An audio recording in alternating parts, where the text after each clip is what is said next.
जब भारत के चंद्रयान-3 ने चांद को छुआ तो पूरी दुनिया ने देखा। लेकिन ये सिर्फ एक वैज्ञानिक कामयाबी नहीं थी, ये इस बात का सबूत था कि कैसे एक देश हॉलीवुड फिल्म से भी कम बजट में वो हासिल कर सकता है जिसका सपना अरबों डॉलर वाली स्पेस एजेंसियां देखती हैं। तो सवाल ये है कि आखिर ये होता कैसे है? कम लागत में इतनी बड़ी सफलता हासिल करने का भारत का सीक्रेट क्या है?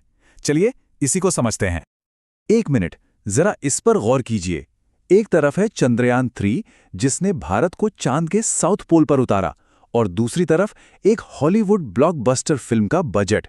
ये देखकर सच में हैरानी होती है कि एक ऐतिहासिक स्पेस मिशन का पूरा खर्च एक फिल्म के बजट से भी कम था। ये सिर्फ पैसों का खेल नहीं है, ये एक माइंडसेट है, एक सोच है, काम करने का बिल्कुल अलग तरीका है। और अगर लॉन्च की बात करें तो कहानी और भी दिलचस्प हो जाती है। इसरो के रॉकेट्स नासा के तुलना में लगभग 10 गुना सस्ते हैं। सोचिए, 10 गुना! फिर भी वो ऐसे नतीजे देते हैं जो दुनिया को हैरान कर देते हैं। ये आंकड़े हमें सीधे उस सवाल पर ले आते हैं जो हम सबके दिमाग में है। तो आखिर क्या है भारत का सीक्रेट? कैसे इसरो इतने कम संसाधनों में इतने बड़े बड़े कारनामे कर लेता है? जवाब पता है कहाँ है? किसी एक टेक्नोलॉजी में नहीं, बल्कि इसकी शुरुआत में, इसकी कहानी में छिपा है। तो चलिए कहानी की शुरुआत में चलते हैं। एक ऐसा सफर जो बैलगाड़ियों से शुरू हुआ और ऑर्बिट तक पहुंचा। सोचिए जरा, साल था 1960s का। भारत एक नया नया आज़ाद हुआ देश था। अपने लोगों का पेट भरने जैसी बहुत ही बुनियादी चुनौतियों से जूझ रहा था। ऐसे में स्पेस के बारे में सोचना भी किसी लग्जरी से कम नहीं लगता था। लेकिन उस दौर में भी एक शख्स थे जिनकी सोच बहुत आगे की थी, डॉक्टर विक्रम साराभाई। उनका एक सपना था। वो मानते थे अगर हमें एक राष्ट्र के रूप में सार्थक भूमिका निभानी है तो हमें एडवांस टेक्नोलॉजी को अपनाने में किसी से भी पीछे नहीं रहना चाहिए। बस यही विश्वास इंडियन स्पेस रिसर्च ऑर्गेनाइजेशन यानी इसरो की नींव बना। और जब मैं कहता हूं कि शुरुआत मामूली थी तो मेरा मतलब है बहुत मामूली। पहले रॉकेट के पुर्जे केरल के थुम्बा गांव में एक पुराने चर्च में इकट्ठे किए गए थे, और इन पुर्जों को लॉन्च पैड तक ले जाने के लिए साइकिल और बैलगाड़ियों का इस्तेमाल हुआ था। ये तस्वीर उस जज्बे की पूरी कहानी बयां करती है। तो उस मामूली शुरुआत से आज की इस बुलंदी तक इसरो ने ये किया कैसे? चलिए अब उस मितव्ययी नवाचार यानी कम खर्च में कमाल करने के ब्लूप्रिंट को समझते हैं जिसने ये सब मुमकिन बनाया। देखिए, इसरो की सफलता का जो फॉर्मूला है ना, उसके 4 मेन पिलर्स हैं। पहला, डिजाइन से ही किफायत। दूसरा, स्वदेशी इनोवेशन यानी सब कुछ खुद बनाना। तीसरा, छोटी और असरदार टीमें। और चौथा, बिल्कुल फोकस्ड लक्ष्य। यही 4 स्तंभ हैं जो इसरो की कम लागत वाली सफलता की नींव हैं।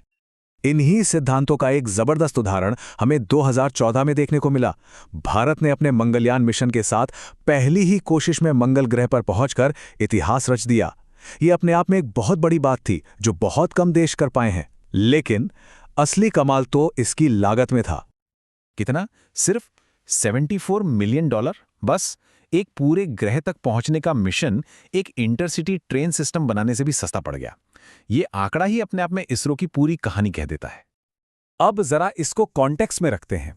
इसरो का मंगलयान मिशन $74 मिलियन, और उसी समय के नासा के माविन मार्स ऑर्बिटर की लागत थी $671 मिलियन।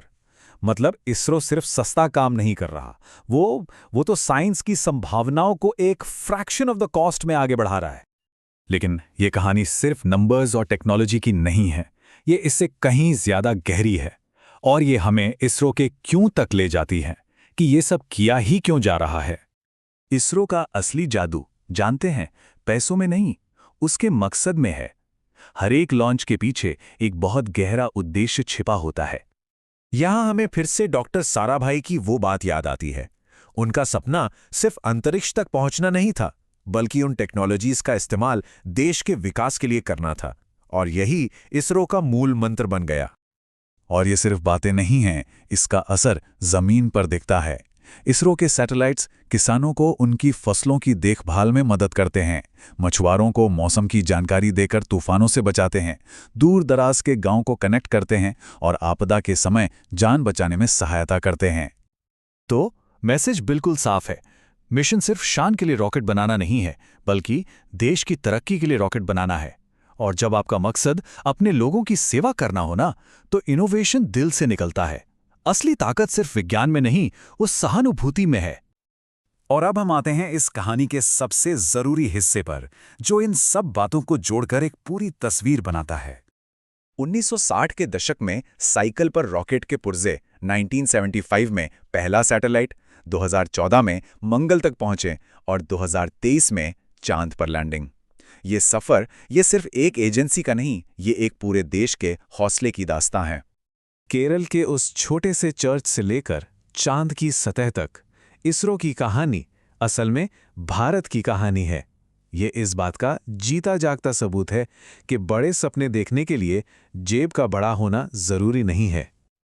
और आखिर में ये सब हमें एक अनोखी सच्चाई तक ले आता है कि भारत का सबसे बड़ा रॉकेट फ्यूल हमेशा से उम्मीद रही है, होप। अपने लोगों पर, अपने मकसद पर और अपनी काबिलियत पर एक अटूट विश्वास। और यही वो फ्यूल है जो भारत को आगे भी नई बुलंदियों तक ले जाएगा। सवाल ये है कि इस उम्मीद से और क्या-क्या हासिल किया जा सकता है।